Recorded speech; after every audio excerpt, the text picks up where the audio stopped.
Hi friends, அனைவருக்கும் வணக்கம். Welcome to our channel MS target TNPSC. இன்றைக்கி என்ன பார்க்க போகிறோன்னா 20 நாட்கள் 20 டெஸ்ட்டில் பார்த்திங்கன்னா தமிழ் இன்றைக்கி டெஸ்ட்டு 15 இருக்கும். டே 15 தமிழ் ஃபுல் மாடல் டெஸ்ட்டு 1, மொத்தமாக பார்க்கும்போது பார்த்திங்கன்னா டெஸ்ட்டு 15.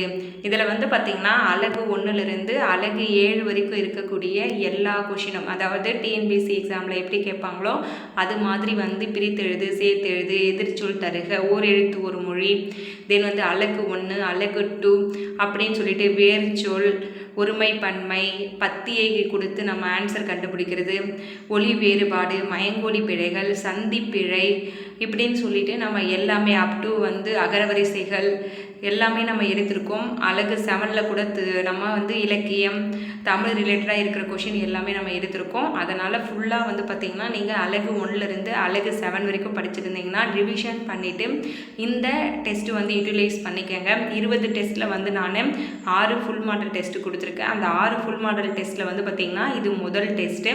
அடுத்தடுத்த நாட்கள் அடுத்தடுத்த டெஸ்ட்டு வரும். அதனால் ரெடியாக இருங்க. ரிவிஷன் பண்ணிவிட்டு இந்த 6 டெஸ்ட்டுமே அட்டன் பண்ணுங்கள். அப் டு 90க்கு மேலே எடுக்க ட்ரை பண்ணுங்கள். கண்டிப்பாக உங்களால் எக்ஸாமில் பார்த்திங்கன்னா 100க்கு 95+ எடுக்க முடியும். ஓகேங்களா?